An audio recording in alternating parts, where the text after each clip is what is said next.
Tous les dimanches, 13h-14h sur Europe 1. Pourquoi docteur ? Jean-François Lemoine. Bonjour. Honnêtement, je n'aurais jamais pensé, il y a un peu plus d'un an, faire une émission entière sur la e-cigarette. Elle pointue juste dans les sites spécialisés sur Internet. Et puis, après être arrivé très discrètement, vapoter est devenu un des mots les plus populaires de notre langage de tous les jours. Dans un premier temps, parce qu'au fur et à mesure de l'enthousiasme grandissant des spécialistes de la lutte contre le tabac, les antis se sont organisés. Anti pourquoi, anti comment, c'est ce que nous allons essayer de comprendre avec le professeur Bertrand Dotzenberg, ce pneumologue qui exerce à la Pitié-Salpêtrière et le spécialiste français tabacologue de référence. Président de l'Office français de prévention du tabagisme, il est l'auteur de plusieurs livres sur le sujet et a coordonné un rapport sur la cigarette électronique pour le gouvernement français. On ne peut pas lui reprocher la langue de bois et il faudra nous expliquer qui est derrière ces campagnes de dénigrement qui vont par exemple aboutir peut-être à l'interdiction du vapotage dans les lieux publics. Il faudra aussi bien écouter les premiers chiffres d'efficacité qui auraient dû clore le débat. Les médecins généralistes qui sont très sollicités par leurs patients fumeurs avouent ne plus s'y retrouver. Cette émission à la veille des vacances et surtout la mise au point s'imposait donc. Bonjour Bertrand Dotzenberg. Bonjour. Vous êtes président de l'Office français de prévention du tabagisme. J'ai l'impression qu'on fait des émissions sur le tabac depuis des siècles et que ça avance pas beaucoup, Bertrand. Si on fume moins qu'avant, c'est-à-dire que si on reprend la consommation de tabac au moment de la loi E20, on vend en France 2 fois moins de cigarettes. Donc il y a du progrès. Ça va pas du tout assez vite et il y a 73 000 morts par an. Et les femmes sont maintenant de la partie. Le nombre de morts chez les hommes est stable. Chez les femmes, on est passé de 4 000 morts à 14 000 morts par an. De 14 000 à 4 000. Oui. De 4 000 à 14 000, oui. Donc le nombre de morts augmente. Ah oui. Et on ne sait pas ce qui va se passer dans l'avenir, mais on va continuer à augmenter un petit peu. Donc le tabagisme tue maintenant les hommes et les femmes sans différence. Alors, vous avez pendant très longtemps pas eu le droit de venir à cette émission parce que vous aviez un de vos glorieux ancêtres, le professeur Gilbert Lagru, qui venait à votre place. Vous êtes d'accord que c'était un bon choix ? Gilbert Lagru est un des premiers qui s'occupait du tabac et avec une grande attention. Et il a 92 ans, Gilbert Lagru. Il a 92 ans, tout à fait, et il continue à être tout à fait intéressé à lire les revues scientifiques. Et à ce micro, figurez-vous qu'il m'a dit, Jean-François, la chose la plus importante que j'ai connue dans ma vie de médecin qui s'occupe du tabac, c'est la e-cigarette. C'est formidable de dire ça, et c'est vrai. C'est vrai, ou si on la manipule bien, la e-cigarette est un produit qui est intermédiaire entre la cigarette, entre les vraies cigarettes de tabac et les produits pour arrêter de fumer. Et la façon dont on la manipule, elle peut être tout proche d'un produit de tabac ou tout proche d'un produit pour arrêter. C'est quand même plus près du morceau de bois que de la cigarette, quand même, quelque part. On peut utiliser la cigarette électronique vraiment comme un produit très proche du tabac et d'être très proche du tabac et très proche des substituts nicotiniques, par exemple. C'est un avantage et pas un inconvénient. Ça peut être un inconvénient, ça peut être un avantage et il faut donc orienter la société et la consommation pour que ça devienne un avantage. Et donc, il faut un bon produit avec des consommateurs qui l'utilisent intelligemment et des professeurs qui donnent des bons conseils. Attention, Bertrand Dotzenberg, c'était hier la journée mondiale l'anti-tabac. Vous n'allez pas nous la jouer à la normande, c'est-à-dire peut-être bien que oui, peut-être bien que non. C'est pour vous une avancée majeure, oui ou non ? La cigarette électronique est une avancée majeure. Elle modifie profondément la consommation de tabac. Par exemple, les 3 premiers mois de cette année, on est moins 8,9 de ventes de tabac, mais on a aussi un effondrement de 50% des ventes de patch et 38% de ventes de Champix. Mais on s'en fout si jamais si ça marche. Pourquoi ? Parce que le Champix c'est un médicament et les patchs c'est ce qui était à la place. C'est des médicaments aussi. Voilà, oui. donc si on consomme moins de médicaments, il est où le problème ? Ah non, mais s'il y a vraiment moins de fumeurs au long cours, c'est pas un problème. Pour l'instant, un des problèmes qu'on a, c'est qu'il y a des baisses de vente de cigarettes, mais beaucoup de vapoteurs sont vapoteurs et fumeurs à la fois. Une situation inconfortable qui laisse les gens malheureux. Et il faut, un des messages que je vais essayer de faire passer, c'est de dire aux vapoteurs, faites-vous aider éventuellement, mais arrêtez les dernières cigarettes. Il faut 0 cigarette quand on vapote si on veut en tirer le bénéfice. On vous dit toujours, les spécialistes du tabac, vous voulez le beurre et l'argent du beurre. Donc, non. Non. Ah si, vous dites, c'est quelqu'un qui fume beaucoup moins, c'est déjà un progrès quand même, il faut l'encourager. Il faut tout à fait encourager tous les fumeurs à fumer et vapoter. Et au bout d'un certain temps de fumer et vapoter, il faut les aider à en sortir. Et jusqu'à une date récente, les médecins étaient un peu perdus devant ces fumeurs vapoteurs. Et les conseils qu'on donnait aux fumeurs vapoteurs étaient mauvais. Les gens diminuaient leur dose de nicotine, avaient peur de mettre en plus un patch, etc. Alors que c'est tout le contraire qu'il faut faire. On va voir ça en détail. D'abord, la e-cigarette, ça date de quand ? Première e-cigarette, c'est il y a une dizaine d'années, à 2003, 2004. C'est arrivé en Europe vers 2006, mais 2006 à 2009, 2010, elle ne marchait pas.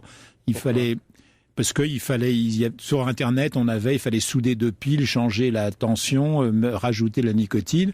Et ce qui sortait du produit, c'était très peu de nicotine. Depuis 2010 et surtout 2011, on a des cigarettes qui sont capables de reproduire la dose de nicotine que donne une vraie cigarette. Donc on a l'histoire de la cigarette réellement efficace.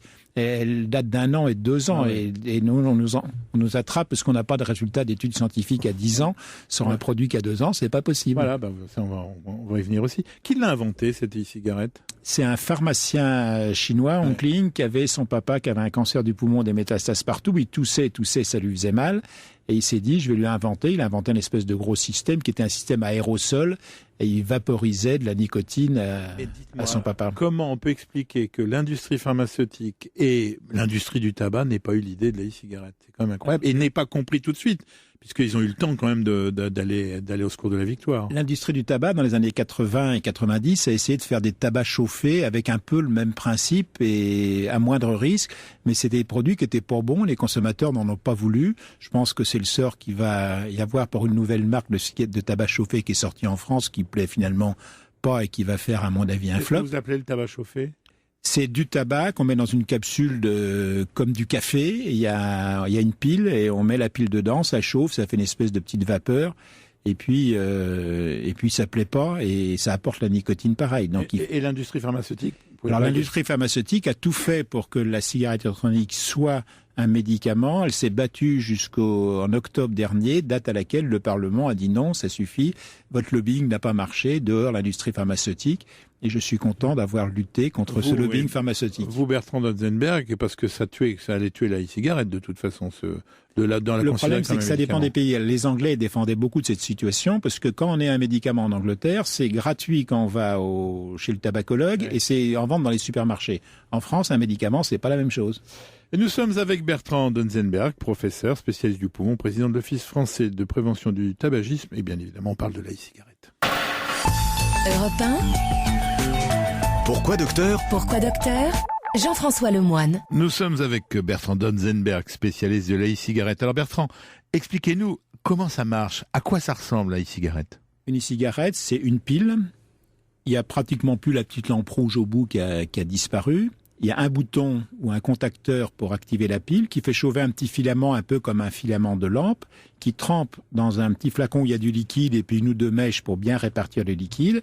Ça transforme ce liquide spécial avec du propylène glycol ou du glycérol en gaz. Ce gaz se recondense en fines gouttelettes et en aspirant, on va inhaler ces fines gouttelettes qui vont comprendre la nicotine et les arômes qui sont dans la cigarette électronique. Est-ce que c'est une technique qui s'améliore constamment ? Est-ce que vous voyez est-ce qu'on peut imaginer que les inventeurs sont très présents sur la cigarette ? La technologie change toutes les semaines ou peut-être tous les mois. Ouais. Une cigarette qui a 2 ans et à mettre à la poubelle, c'est comme le téléphone à cadran, quoi. C'est l'évolution de la e-cigarette est beaucoup plus rapide que l'évolution du portable quand on est arrivé. Comment on peut être branché ? Alors justement, quand on est tabacologue, comment vous mettez à niveau là, sur toute ce... Vous faites une veille technologique, vous ? 100% que de ce que je sais, c'est les patients qui me l'apportent ou les fumeurs que j'ai. Donc la connaissance que j'essaye d'écrire et de formaliser, en fait, vient uniquement des patients. Il y a une association... Ça veut dire qu'il n'y a aucune formation nulle part qui est faite pour les médecins, puisque si... il y a 0 formation pour les médecins, mais pour ça que le mois dernier, on a émis un avis d'experts à l'OFT. En 4 pages, on dit aux médecins, le fait que votre fumeur vapote également, c'est pas un problème, c'est même un avantage. Voilà comment faut gérer les deux à la fois. Et c'est quelque chose qui marche bien. Alors l'OFT, c'est l'Office français de prévention du tabagisme, dont vous êtes le président. On vous a demandé un rapport officiel sur la cigarette. Qui vous a demandé ça ? C'est le ministre de la Santé ? C'est plus compliqué. C'est nous qui avons proposé au gouvernement il y a 2 ans, et puis ils n'ont pas voulu. L'année dernière, ils en ont bien voulu. Ils n'ont pas voulu, mais expliquez-moi pourquoi ils n'ont pas voulu. C'était un petit peu trop tôt, et l'année dernière, ils en ont voulu. Puis 3 mois après qu'on ait commencé à travailler, la ministre a dit « j'ai demandé un rapport », et puis là, après, ça a marché, mais la ministre et le gouvernement français assurent les cigarettes une attitude qui me plaît énormément. Je compare à la ministre belge, par exemple, qui interdit les liquides. Tous les petits Belges, ils viennent en France acheter leurs liquides en France, que c'est interdit de vendre en Belgique. Et puis tous les Français vont acheter en Belgique le tabac à rouler qui est vendu à un prix dérisoire, le tabac à rouler qui est vendu à un prix dérisoire en Belgique. Il y a plein de gens qui nous écoutent en Belgique, parce que Europe 1... il faut changer leur ministre. Il faut que leur ministre de la Santé... Il faut qu'ils aient un ministre de la Santé qui mette le tabac à rouler au prix au moins des cigarettes en Belgique. Et il n'y a pas encore une espèce de politique mondiale sur la e-cigarette? Les Américains font quoi, eux, qui sont toujours soi-disant très en avance? Les Américains qui sont très en avance, la FDA a décidé que c'était d'abord qu'un médicament, puis qu'un produit du tabac, puis ils se sont fait attaquer des deux côtés, ils ont dit que c'était rien, et pour l'instant, aux États-Unis, l'industrie du tabac a massivement occupé le marché de la e-cigarette, qui est en train de devenir un espèce de produit intermédiaire, mais plutôt côté produit du tabac. Les Anglais le défendent plutôt côté médicaments. Donc il y a selon les pays des différences. Le balancier, la France a une position médiane la bonne attitude, qui me plaît et qui est la position aussi qui a été reprise par le Parlement européen, qui a voté une nouvelle directive sur les produits tabac qui correspond tout à fait à ce qui se passe en France. C'est très à la mode de vous demander quels sont vos conflits d'intérêts dans le domaine. Alors sur le tabac, zéro. Sur la pharmacie, j'ai quelques liens avec de temps en temps, il y a un labo qui m'invite quelque part. Mais on parle de l'e-cigarette. Là, mais au dernier Parlement, donc j'ai bousillé, j'allais dire, l'attitude le lobby de la pharmacie qui n'était pas très content qu'on ait lutté si bien contre eux. Avec les cigarettes, j'ai pas de rapport direct avec l'industrie des cigarettes, mais j'ai quelques rapports maintenant, mais qui sont indirects. On a à l'OFT décidé de ne pas avoir de rapport direct, mais on a demandé, par exemple, à l'Institut national de la consommation de réunir les acteurs de la e-cigarette sur un milieu neutre. Et à l'AFNOR, c'est la même chose. On est sur un milieu neutre où il y a tout le monde, mais c'est un peu compliqué pour les conflits d'intérêts. Ouais. Quand il y avait le tabac très loin des médecins, c'était facile. On se tirait au canon par-dessus la rivière. Ouais. Maintenant, on a un produit où si on décide de ne pas approcher de trop près l'industrie du tabac, on recule. Et c'est quoi vos conclusions du rapport? Si ça devait être en quelques mots, si vous avez dit c'est formidable. Les conclusions du rapport étaient faites il y a un an. Maintenant, il y a des choses qui restent vraies. C'est-à-dire que c'est un produit qui nécessite des règles. Ce produit n'avait pas de règles. Le fait de mettre un rapport en disant faut pas le vendre aux mineurs, faut pas l'utiliser partout, faut contrôler tout ça, ça a triplé les ventes dans le mois qui suivait. C'est-à-dire que les gens, quand ils vont sur la route, ils aiment bien qu'il y ait un code de la route. Avant, c'était un produit, on le laissait bien, allez-y, mais on vous dit rien. Eh ben, les gens ont besoin d'être rassurés par certaines limites. Et là, il y a des limites qui sont données. La nouvelle directive pour les produits tabac va en donner, mais il faut que les limites soient mises de façon intelligente et soient un peu flexibles dans le temps, parce que la vérité d'aujourd'hui sera peut-être fausse demain. C'est un rapport qui a fait bouger les lignes, alors? C'est un rapport qui a écrit les lignes et donc fait bouger les lignes, parce que la ministre Marisol Touraine a bien réagi, a pris en compte ce rapport. Elle a demandé aux députés avant de voter l'interdiction de vente aux moins de 18 ans, qui est déjà dans la loi française. La cigarette électronique est dans la loi française, c'est le seul pays européen où elle soit inscrite dans la loi. Chaque fois qu'on entend des tentatives de dire on va l'interdire ceci, on va faire cela, vous êtes consulté ou pas du tout? On donne notre avis et après le gouvernement fait ce qu'il veut. Moi je ne suis pas ministre de la Santé, la ministre fait ce qu'elle veut. Vous avez comparé vous dites l'efficacité, on va en parler là, mais vous l'avez comparé à quoi, l'efficacité de la cigarette? Alors sur le plan individuel, comparer les cigarettes au patch, il y a 2 études qui sont sorties qui montrent rien, dans la mesure où ça a été fait avec des produits qui marchaient pas. Et de toute manière, c'est pas ce que j'attends. Pour moi, c'est pas un concurrent des patchs ou des autres produits. C'est un produit qui est surtout intéressant à l'échelon des populations, parce qu'il intéresse des gens qui n'ont pas envie du sevrage tabagique, de l'arrêt du tabac, pour sortir du tabac autrement, et de sortir, j'allais dire, vers le haut, et non pas vers je me prive, etc.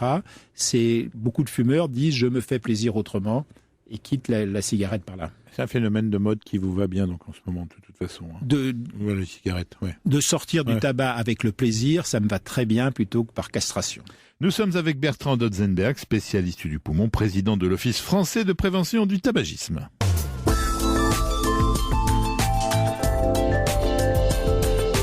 Europe 1, pourquoi docteur?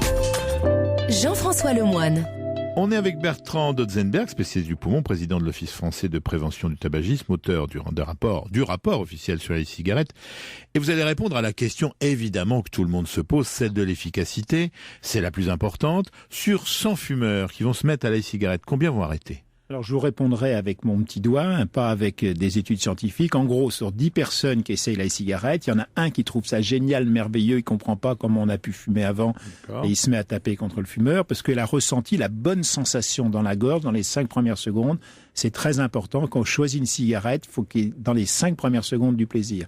Il y en a 5 ou 6 qui disent que c'est mauvais, que c'est dégueulasse, et ils aiment pas, ils prendront pas, et ils le jettent. Ça fait 1 sur 2.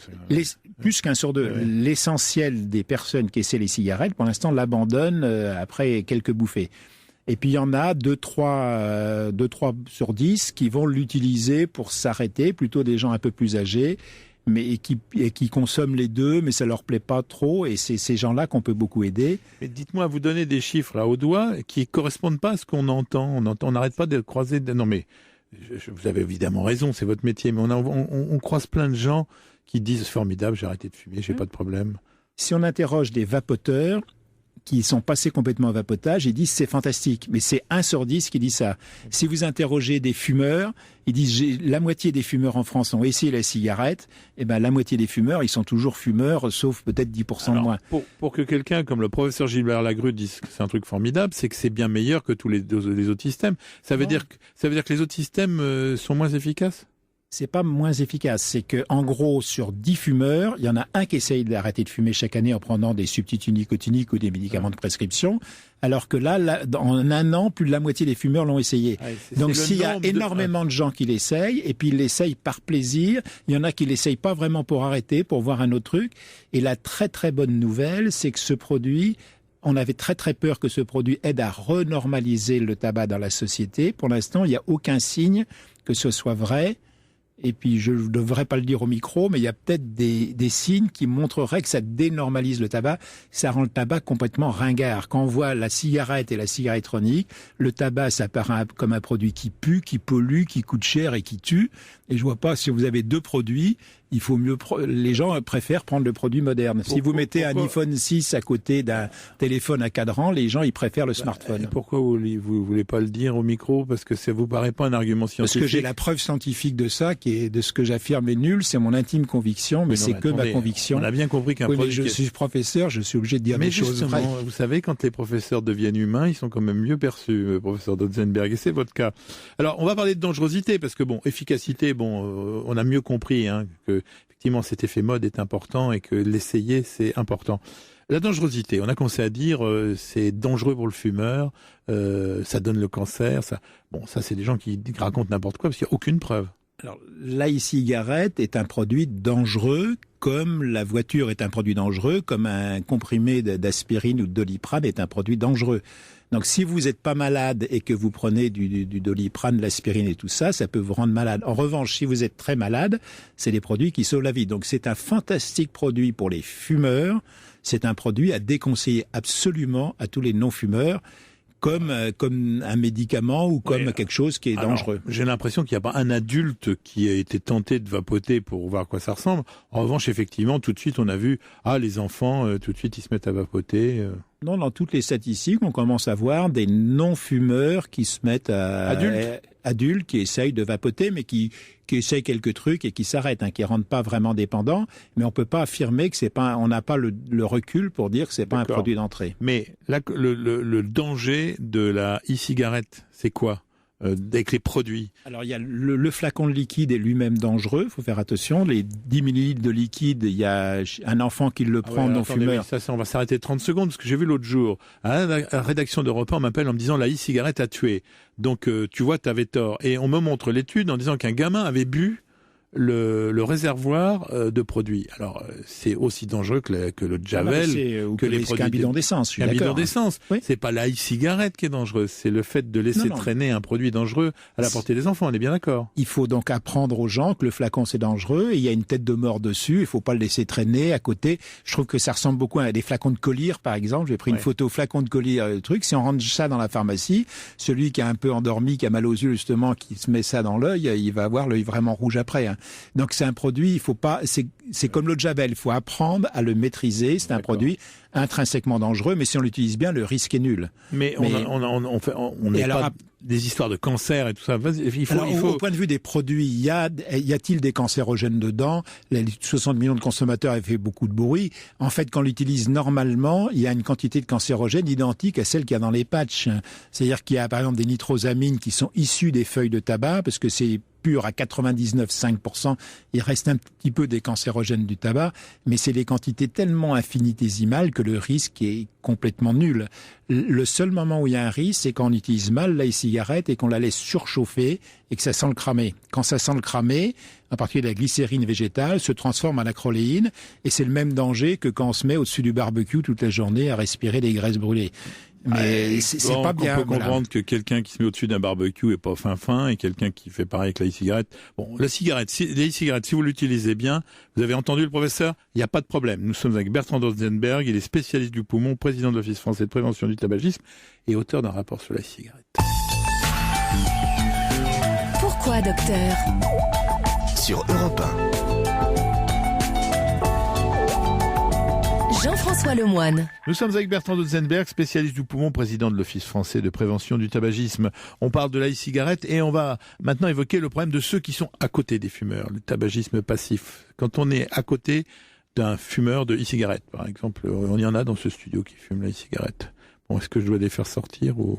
Les vapoteurs sont pas contents qu'on dise fumer la e-cigarette, mais les nouveaux dictionnaires qui sortent ces jours-ci parlent fumer la cigarette. Disons qu'on a une vapoteuse, d'accord ? Alors, une vapoteuse émet, quand elle consomme, de la nicotine dans la pièce qu'on va retrouver dans les urines de vous et des voisins de la salle. Donc dans les urines, on retrouve... Sérieusement Sérieusement, mais c'est des quantités qui sont microscopiques. Et il n'y a pas tellement d'autres produits. Donc, est-ce que le vapotage passif existe ? La réponse est oui. Est-ce que ça présente le moindre danger du monde ? La réponse est je ne sais pas. Et a priori, c'est très, très inférieur au risque du tabagisme passif. En revanche, c'est un exemple tout à fait lamentable pour la belle jeunesse française de montrer dans des locaux de Studio Coluche qu'on fume qu'on fume en public parce que c'est une incitation aux autres. Quand vous arrivez dans un restaurant, il y a 3 personnes qui vapotent, ça donne envie aux fumeurs de fumer et c'est à ce titre-là que la SNCF l'a interdit, les compagnies d'aviation l'ont interdit. D'ailleurs, je vais vous dire une chose, c'est pas vrai, personne n'est en train de vapoter, ça pourrait être, c'était une image théorique. On a une vapoteuse mais qui ne vapote pas. De toute façon, bon, c'est pas filmé aujourd'hui, donc vous ne pourrez pas vérifier mes dires.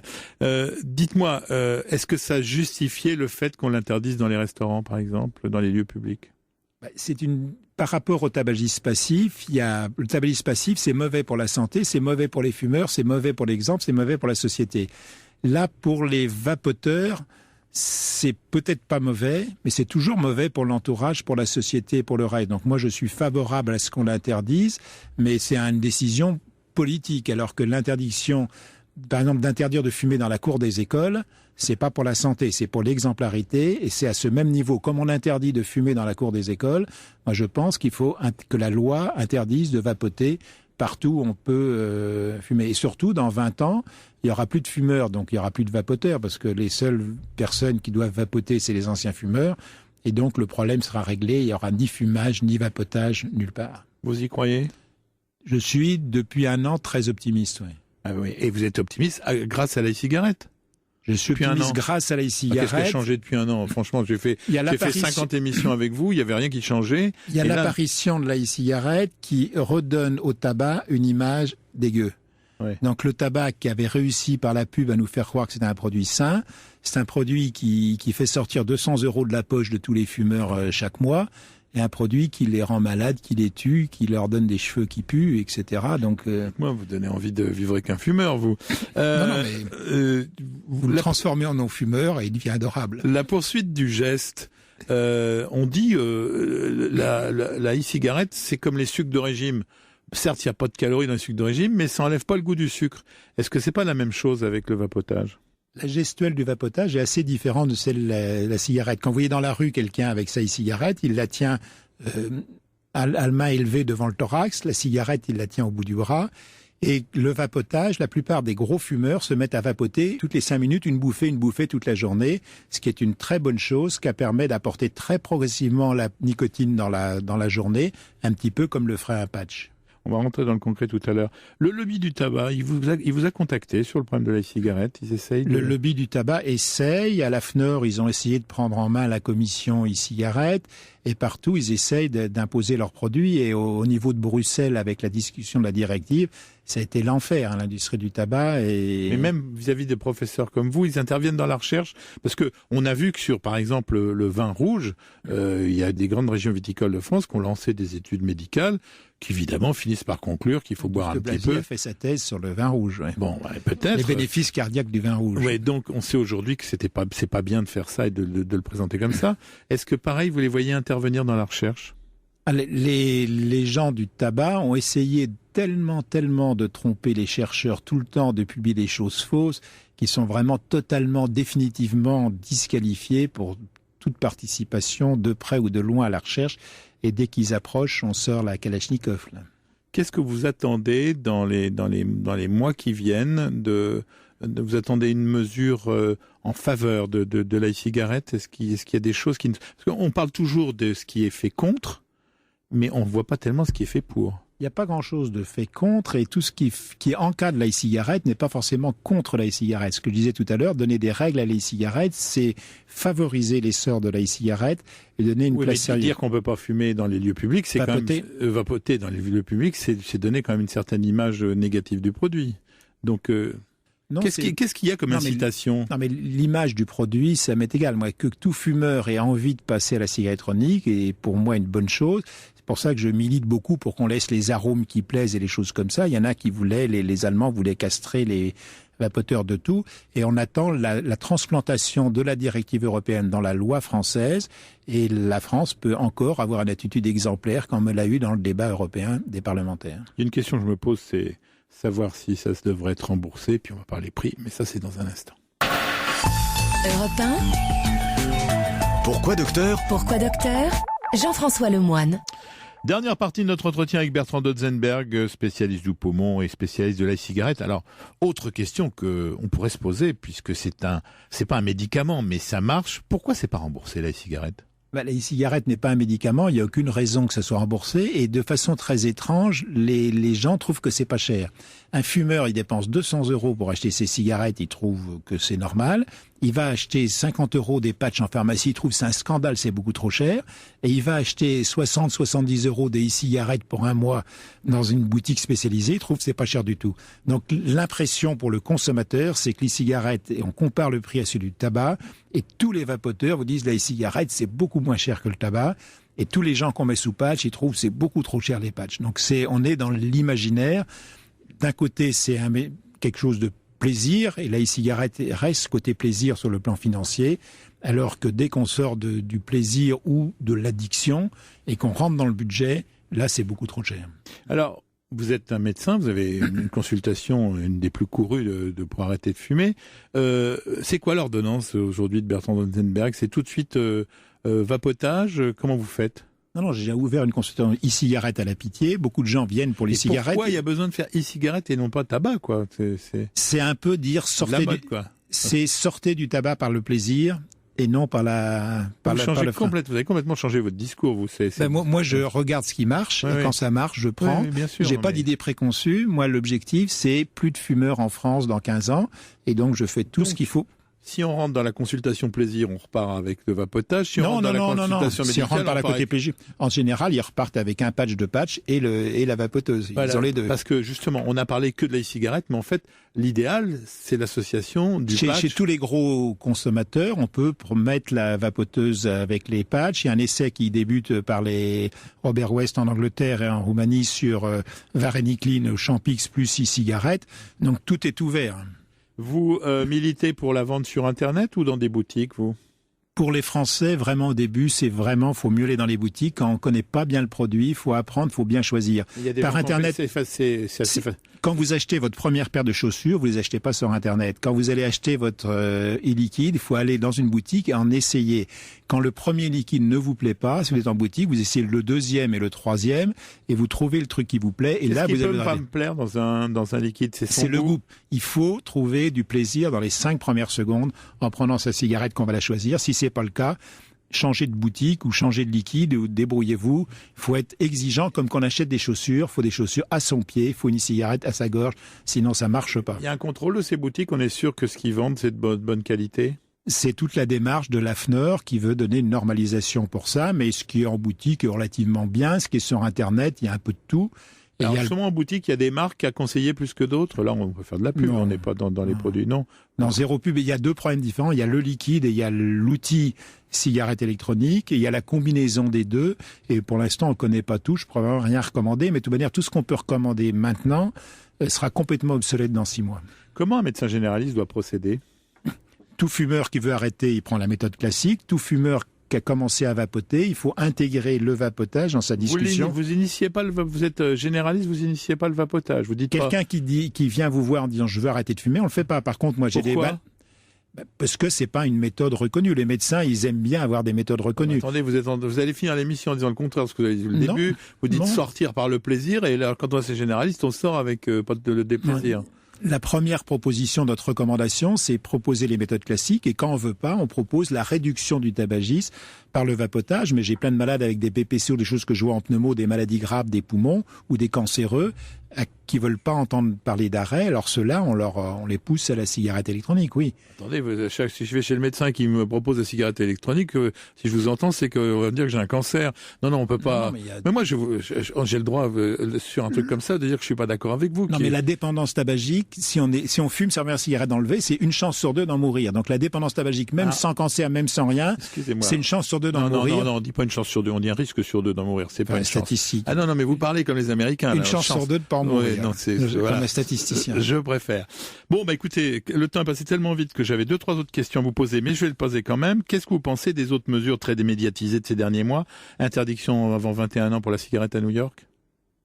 Plutôt favorable, mais il faut suivre le temps, et pour l'instant, les Français sont pas encore prêts. La moitié des 12 ans peuvent acheter des cigarettes chez le buraliste. Il faudrait d'abord que ça s'arrête. Bon. L'interdiction de fumer dans la voiture ? 95% des Français le veulent, d'après un sondage de l'Alliance contre le tabac d'hier. Et donc, quand 95% des Français veulent quelque chose, les hommes politiques pourraient suivre. Et on sait que le prix du tabac, s'il est arrivé, la façon la plus simple pour que le monde arrête de fumer, c'est de rendre le tabac très très cher. Ça reste toujours vrai ? C'est pas une urgence aujourd'hui. Aussi longtemps qu'il y a 10% de baisse de vente de tabac par an, c'est pas la peine d'augmenter les prix. Il faut garder cette arme le jour où les ventes arrêtent de baisser. Faut pas baisser de 30% par an les consommations de tabac. Il y aura un effet rebond. C'est l'arme fatale, hein, le prix du. Oui, c'est l'arme fatale. Et donc, il faut surtout pas de petites augmentations. Il faut réserver toutes les augmentations pour la grosse augmentation. Ministère de la Santé. La Ishicha, elle arrive ? La Ishicha, il y a des Ishicha, il y a des tout ce qu'on veut, mais la Ishicha tue pareil, le I-joint qui est vendu en Californie tue pareil aussi. Ouais. Donc c'est pas des produits à recommander, non. Bon, écoutez, pour ceux qui voudront en savoir plus, parce que vous êtes très convaincant, mais vous avez écrit un livre qui s'appelle La e-cigarette pour en finir avec le tabac. Point d'interrogation. Et vous m'avez dit, vous allez enlever le point d'interrogation dans la prochaine édition ? Peut-être. C'est aux éditions XL, c'est le professeur Bertrand Donzenberg, et c'est vraiment un super bouquin que je vous conseille. Merci Bertrand Donzenberg, et on vous verra très bientôt dans cette émission. Pourquoi docteur ? Sur Europe 1. Jean-François Lemoine.